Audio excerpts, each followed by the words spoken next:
Bienvenue sur les tutoriels Mon Kit Punch Needle. Je m'appelle Annie Morel et aujourd'hui, on va voir comment faire la bande de tissu qui vient recouvrir les cadres de Punch Needle. Ça nous permet, dans le fond, d'éviter de venir se blesser dessus les petites aiguilles, se faire des petits saignets ou même de briser notre linge. Donc, pour ce faire, vous allez avoir besoin de tissu de flanelle. La grandeur va dépendre, dans le fond, de la grandeur de votre cadre de punch. Comme le mien mesure, dans le fond, 23 pouces par 23 pouces. Désolée pour les centimètres, j'y vais en pouces. Donc, on va mesurer 4 fois la largeur. Donc, 23 pouces x 4, qui va me donner 92. Pour pouvoir avoir le jeu de l'élastique, je vais rajouter un 12 pouces d'extra. Pour la hauteur, donc, on va mesurer la hauteur du cadre. Donc, moi, ici, c'est un cadre de 4 pouces. Donc, je vais le doubler. Je vais faire une largeur de 8 pouces. Donc, je vais commencer par couper mes bandes. Personnellement, j'aime beaucoup m'installer sur un tapis de coupe parce qu'il y a des lignes qui peuvent venir vous aider à couper droit et à utiliser ma règle et un ciseau à roulette comme ça ici. Donc, je vais juste venir couper ma bande ici, parce que ça m'est déjà arrivé de coudre le coin, puis finalement, je viens ouvrir, je vois ma bande. Fait que maintenant, j'aime mieux venir les couper.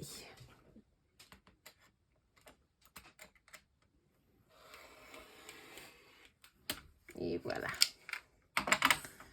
Donc, ça ici, ça va être droit. Donc, comme je vous disais, j'ai coupé une largeur de 8 pouces et une longueur que je vais venir raccommoder ensemble pour avoir mon 104 pouces de longueur. Donc, un coup que mes bandes sont coupées, je vais venir mettre mes deux tissus face à face. Donc, là, j'ai des retailles, puis j'avais déjà commencé à les coudre. Je vais mettre un par-dessus l'autre bien aligné. Parfait. Je vais venir mettre des aiguilles à couture tout le long pour être sûr que ça ne bouge pas. Comme ça ici. Donc, un coup que toutes les épingles sont mises, je vais venir coudre mon bord des deux côtés, donc ici et ici, d'environ un quart de pouce au niveau de la bordure. Et ici, en largeur, je vais venir laisser un 3/4 de pouce de libre. Donc, je m'en vais à la machine à coudre et je vous reviens. Donc, un coup que j'ai cousu ma bordure sur les deux côtés, je vais venir revirer l'endroit et l'envers pour remettre du bon sens. Un coup que c'est retourné, je vais venir donner un petit coup de fer passer juste pour être sûr que tout est bien à plat. Prochaine étape, ça va être de venir coudre un couloir pour pouvoir insérer l'élastique.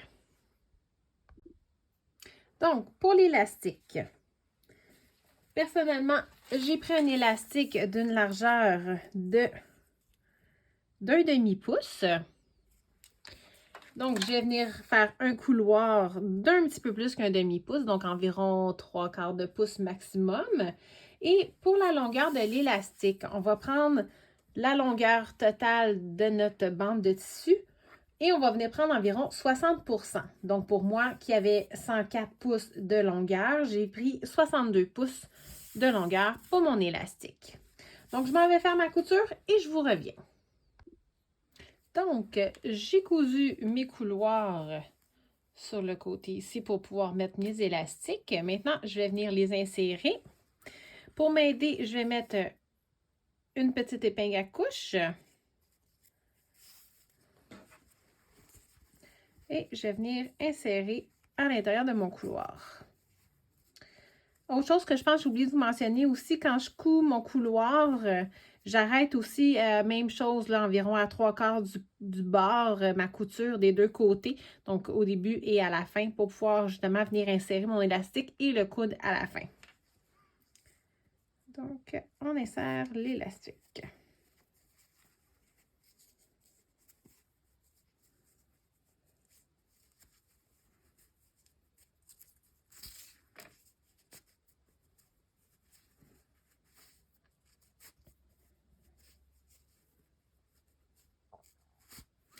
Juste faire attention quand vous allez arriver proche de la fin de votre élastique, venez le sécuriser tout de suite sur le bord pour pas qu'il rentre à son tour à l'intérieur parce que là, vous allez être obligé de découdre si ça vous arrive. Donc, je vais continuer à rentrer mon élastique jusqu'à l'autre côté et je vous reviens.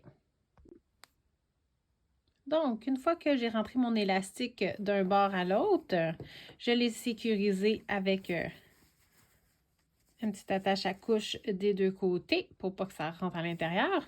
Je vais venir faire une couture en U, ici sur le bord, comme ça ici. Donc, je vais faire ça. Donc, j'ai cousu mon élastique de bord en bord.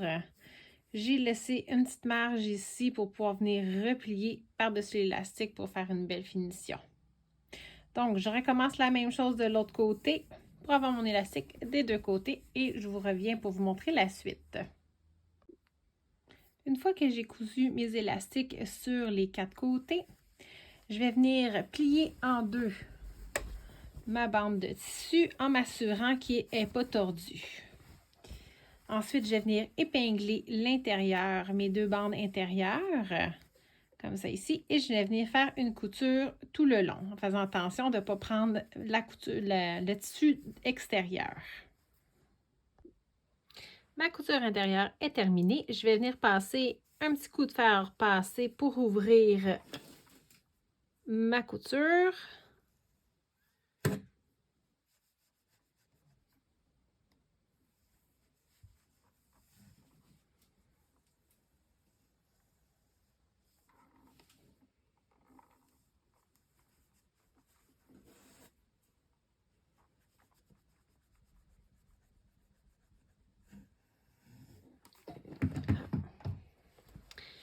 Et maintenant, on va venir fermer l'extérieur.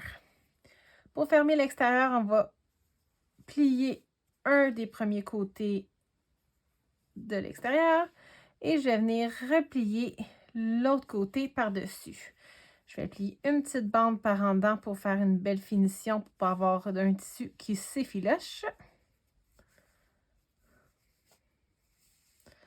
Ici, je vais venir épingler.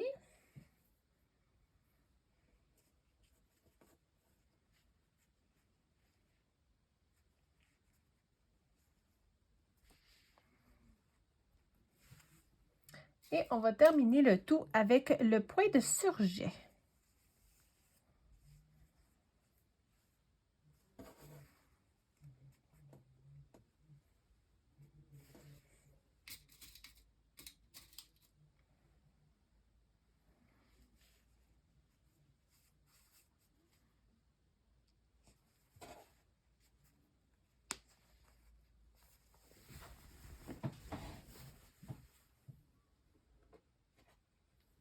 Donc, j'ai enfilé un fil sur mon aiguille.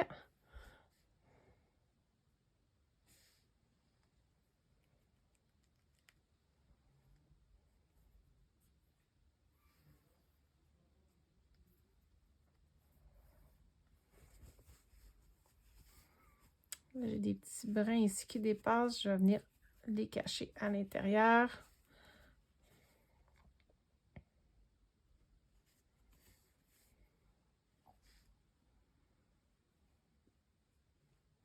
Donc, c'est venir prendre les côtés extérieurs pour faire une belle finition.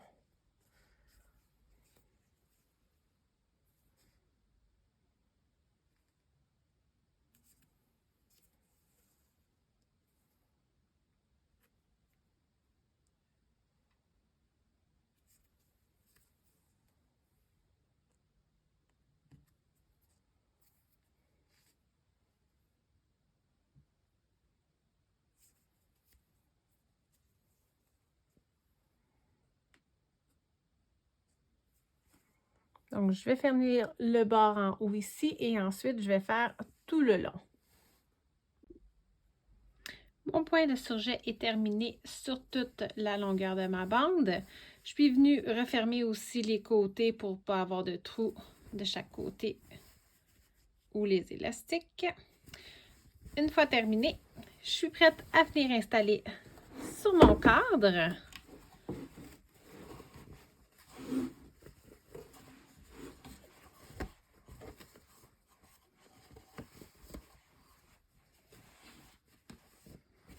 et je suis prête à venir puncher. Bonne couture!